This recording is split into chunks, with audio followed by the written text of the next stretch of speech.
Baik, Assalamualaikum warahmatullahi wabarakatuh.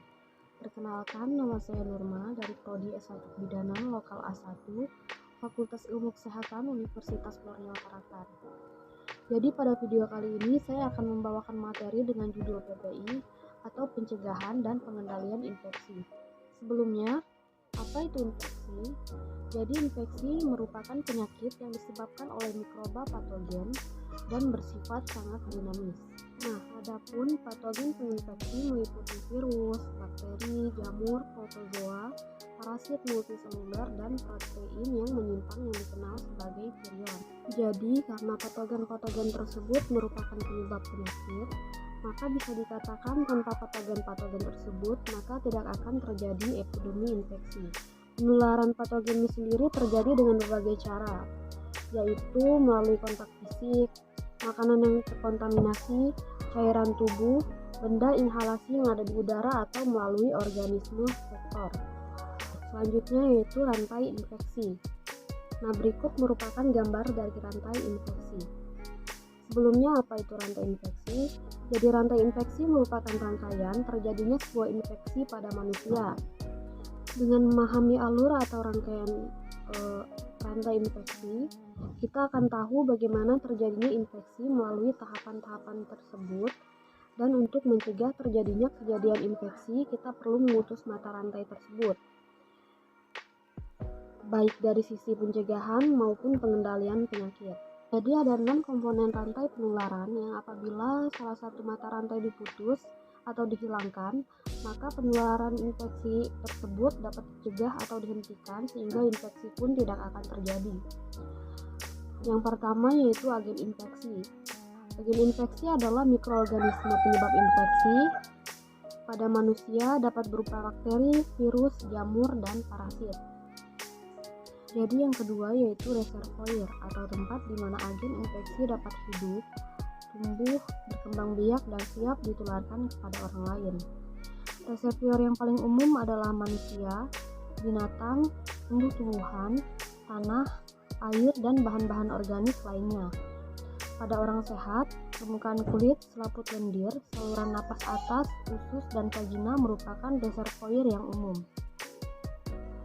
Yang ketiga yaitu pintu keluar, yaitu jalan dari mana agen infeksi ini meninggalkan reservoir.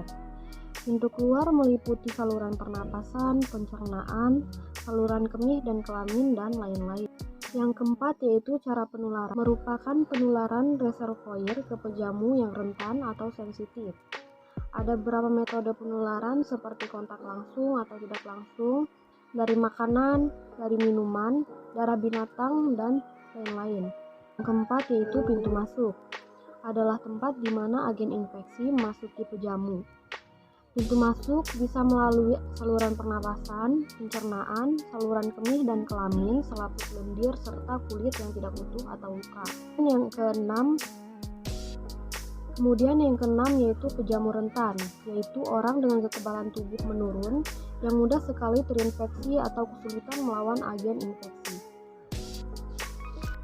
Yang selanjutnya yaitu teknik asepsis. Jadi teknik asepsis merupakan upaya untuk mempertahankan klien bebas dari mikroorganisme. Teknik asepsis ini sendiri terdiri menjadi dua. Yang pertama asepsis medikal atau aseptik medis, yaitu teknik atau prosedur yang dilakukan untuk mengurangi jumlah mikroorganisme di suatu objek serta menurunkan kemungkinan penyebaran dari mikroorganisme tersebut. Contohnya yaitu dengan mencuci tangan atau aseptik bedah. Aseptik bedah atau teknik steril termasuk prosedur yang digunakan untuk membunuh mikroorganisme dari suatu daerah atau objek. Setelah suatu objek menjadi tidak steril atau tidak bersih, objek tersebut terkontaminasi. Pada aseptik medis, suatu area atau objek dinyatakan terkontaminasi jika area atau objek tersebut mengandung atau diduga mengandung patogen. Dan bedpan yang sudah dipakai, lantai dan kasa yang basah merupakan contoh objek yang terkontaminasi. Sterilisasi membunuh semua mikroorganisme dan spora. Selanjutnya yaitu transmisi mikroorganisme. Transmisi adalah perpindahan patogen yang menyebabkan penyakit menular dari individu atau kelompok inang yang terinfeksi ke individu atau kelompok tertentu lainnya. Adapun transmisi mikroorganisme dapat terjadi melalui dua cara. Yang pertama yaitu transmisi langsung, yaitu penularan langsung oleh mikroba patogen ke pintu masuk yang sesuai dari penjamu. Contohnya misalkan dengan adanya sentuhan, gigitan, atau bersin, batuk, berbicara, atau saat transfusi darah dengan darah orang yang terkontaminasi. Yang kedua yaitu transmisi tidak langsung, yaitu penularan mikroba patogen yang memerlukan adanya media perantara, baik berupa barang atau bahan, air, udara, makanan, atau minuman.